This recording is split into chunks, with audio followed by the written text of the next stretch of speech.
What's up, everybody? Welcome to or welcome back to my channel. My name is Allie K. Campbell, and most of my content is about getting real, having fun, and living sober. I'm a queer neurodivergent person who's just trying to live my life on the internet, I guess.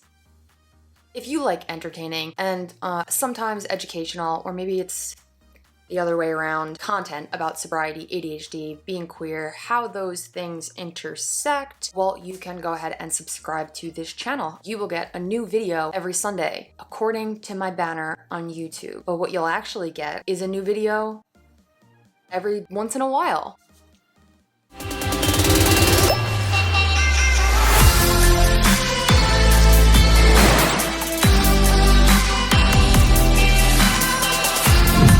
I recently hit 1K subscribers, which if you're unfamiliar with this milestone on YouTube, it's kind of a big deal. It's taken me quite a long time to get here, so thank you to everybody who has already subscribed, and for anybody who's still on the fence about it, hopefully this video will push you over the fence or something. I realize right now I'm not looking my best. My room is not looking its best. But here's the thing. I actually already recorded this video 2 weeks ago, and then I mistakenly recorded over it when me and Abel did our part 1 and part 2 actually of the Demi Lovato video, which you can go check out on my channel. So at this point, I'm like, you know what? You guys are you're gonna take what I'm giving you right now. You know, all of my t-shirts recently have become cutoffs. I just keep wearing a headband because my hair is way too long. I'm getting it cut on Thursday. Okay, now I am rambling. Let's get to the video. So basically what I did here was compile a bunch of TikToks that I think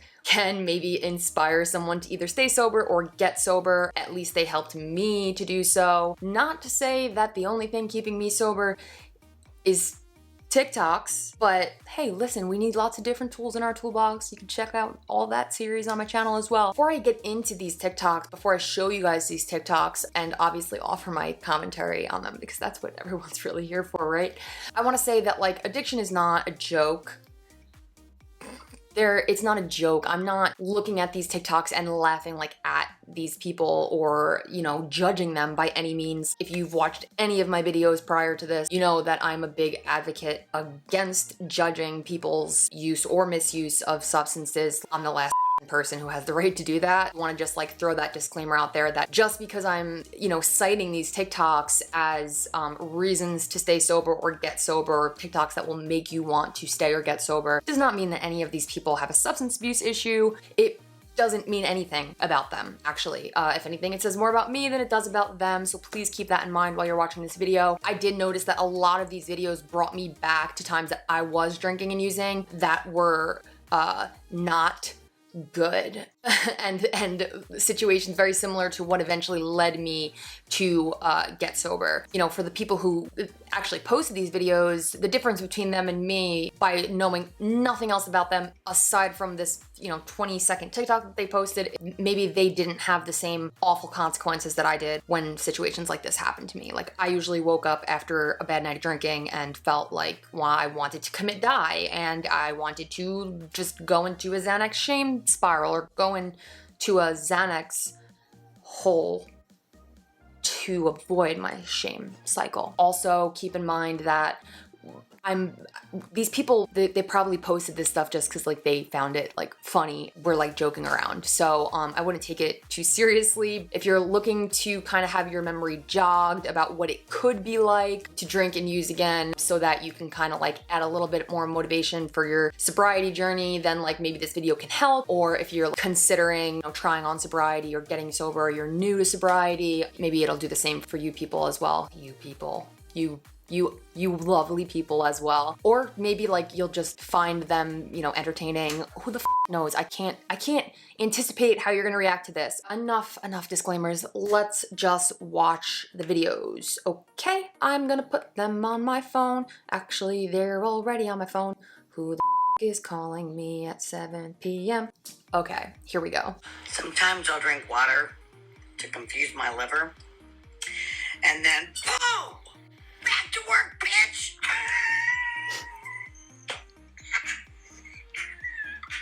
It's the laugh for me. Abel actually sent me this one and I immediately went to the comment section. I mean, that's what I do with most TikToks. Yeah, it did not pass the vibe check. Lots of sober people went in there and were just kind of like, alcoholism is not blah, blah, blah. Like, let the lady live her life. However, I do know that there were so many instances in my own active addiction that I would like really make light of kind of seriously scary things. Dark humor is my thing. Back in the day, like on my Facebook in like high school and like me getting into college, I would like post pictures of myself like passed out, blacked out in a fucking basketball court and just post like, ha ha ha ha ha, I'm an alcoholic. Like, you know, you actually are. Oh my god, what happened? I hit Grace's head! Oh my god! Where's the bump on your head? My head!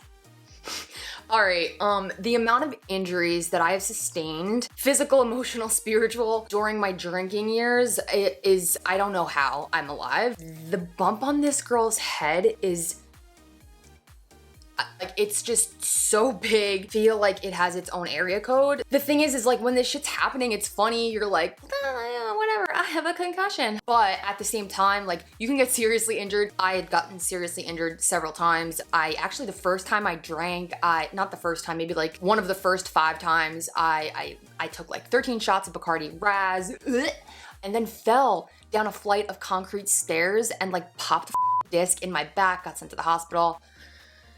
Good times, guys, good times. You feel impervious. Seeing shit like this is kind of like a good reminder for me. Like, not only will you just feel like shit if you start drinking again, most likely, you're also just prone to accidents. And when I say you, I'm talking to me. It's me talking to me. You don't belong here.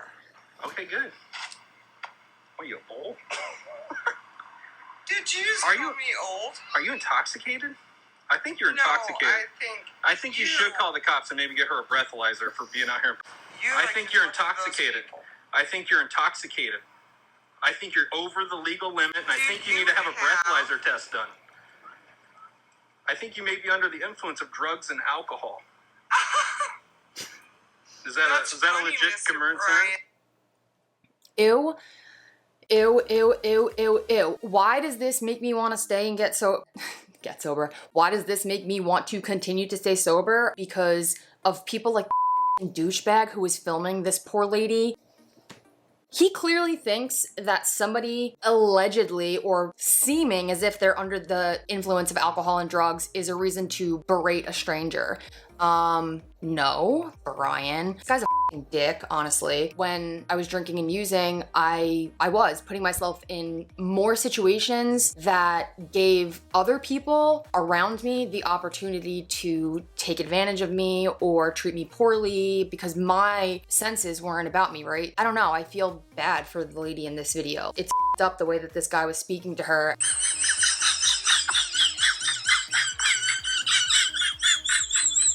That's clever, that's funny. It goes back to the same thing though. It's like, if you're making light of it, maybe it's because it is light, or maybe it's because it is fucking crushing your soul. If your doctor has any opinion on your alcohol use, to me, that's a red flag. But then again, I don't really trust many doctors, so who knows?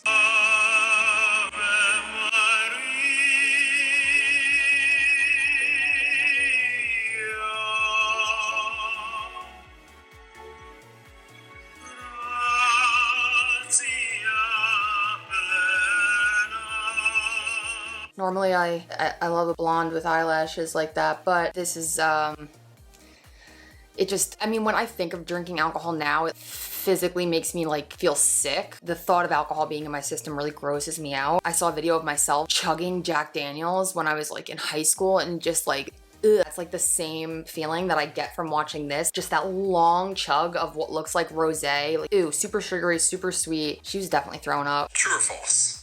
If you drink and throw up, you're a pussy. False. If you throw up and quit drinking, you're a pussy. I'm sorry. Like,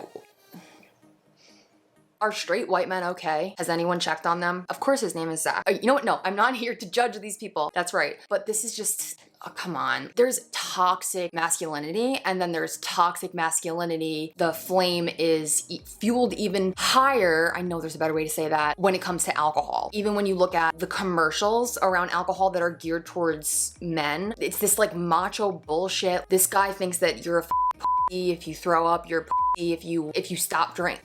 It's toxic. It's toxic. I've seen that play out several times. I don't think that there was a point in my life where I was like wearing a badge of honor because I could like drink people under the table. That to me was never something to be proud of. There are a lot of people who are like that, and to them I say nothing other than I'm not judging you and do your thing.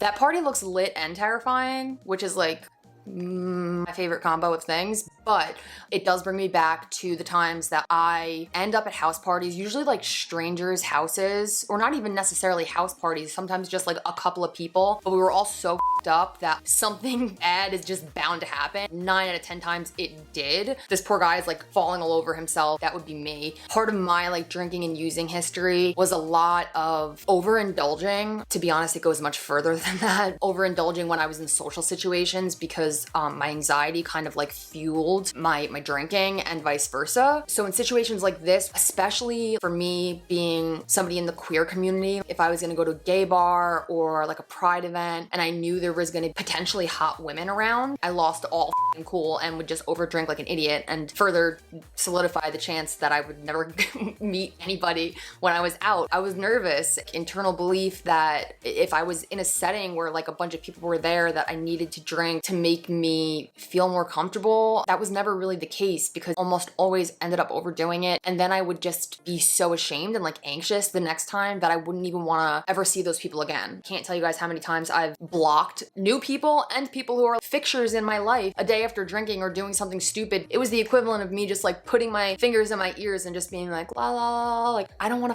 to know what I did. I don't want to know what kind of fool I made of myself. God forbid I opened my social media and found out that somebody tagged me the night before. Oh my God, awful, awful. Y'all, I seen somebody wearing a shirt today that said, "My warm-up is your workout."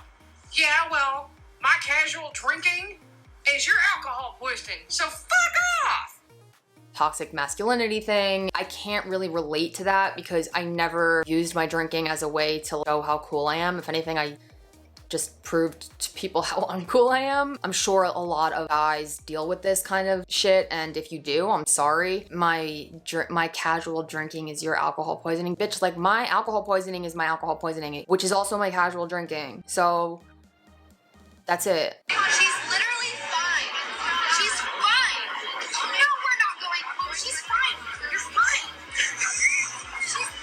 Okay, so this one gets me. I was notorious for being not fine, but everyone around me telling me and everyone else that I was fine. Either like already way over the limit in blackout zombie mode, but still walking, talking like a normal human being, or I was like half an inch away from being over the limit. It just goes to show if you're in a situation like that and you're drinking, and when I say a situation like that, I'm, you know, like an event that usually calls for a lot of like heavy partying and drinking. Mostly everyone around you is also like under the influence too. So if there is somebody who has an issue or has the tendency to abuse substances or misuse substances, even the people who are around them that would normally be the voice of reason, they're not thinking straight either. Generally, it's just kind of like, I'm no longer in unsafe situations anymore due to alcohol and drugs. Another shot?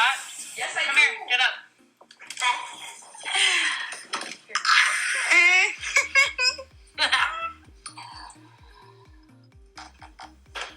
How was it?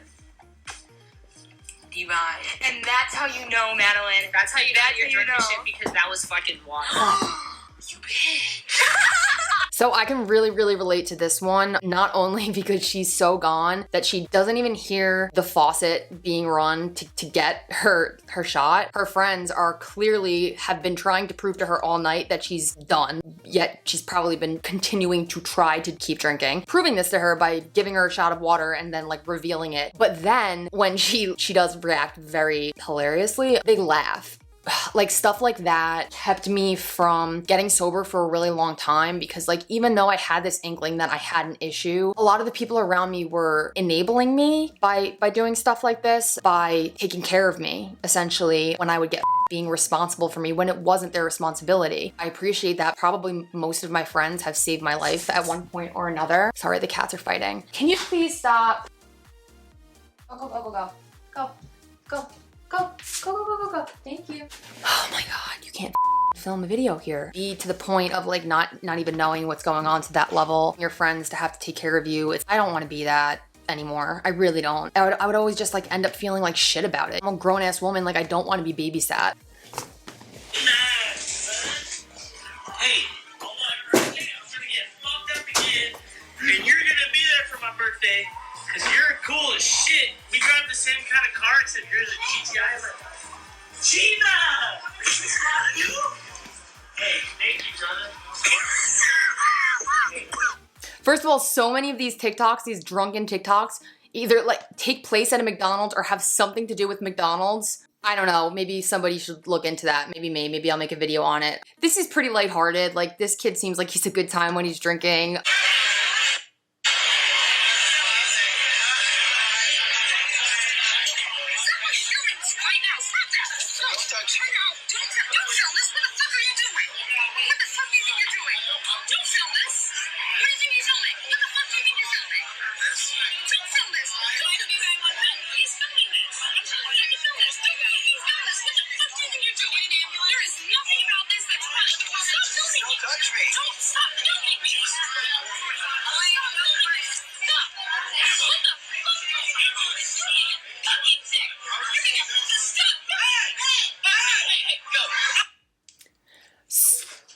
So actually, I'm glad that I had to re-record this video, because upon watching this TikTok the second time, I have a better idea of why the person screaming at the guy filming is so upset. I originally thought that the person screaming at the guy filming was a worker at the place, but now I think the reason that they're so upset is because that's their friend, the one who's really f***ed up in the back, who can't even stand. It seems clear that the people who are trying to take care of her are her people, like are her friends. They look like they're being very caring about it, especially if this person's coming up to the guy filming and being like, what the bro? But at the same time, like we don't know who those people are. So this girl can literally be on the verge of getting taken advantage of in several different, like really scary ways. Been in that position so many times. She's in a very public place. Looks like a McDonald's, surprise, surprise. Not to mention a bunch of girls who are like cheering on to the situation, which also brings up my own embarrassment and shame of stuff that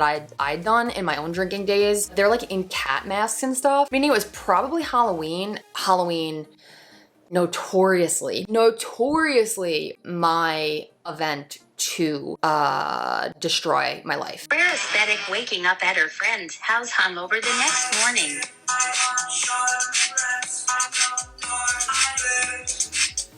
Is this a video about McDonald's? First of all, that aesthetic is completely on point. Second of all, it gave me severe anxiety. My hangovers were next level. 2-3 days long, emotional, physical. I had to call out of work or just not even call out, just not show up. Sometimes I would just straight up quit my fucking job. I would just quit my job because I was hungover.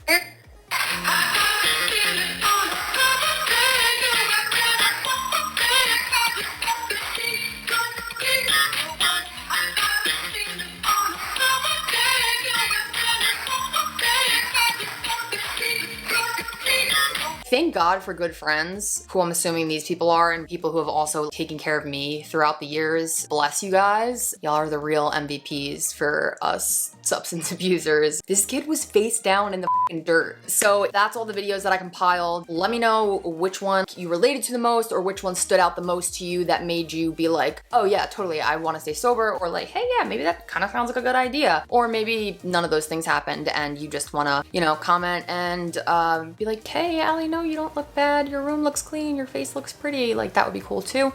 But if not, like, hey, you can just maybe like subscribe to this channel. All right, it's been real, it's been fun, and it's been real fun. I will see you guys next time. Bye bye bye bye bye bye.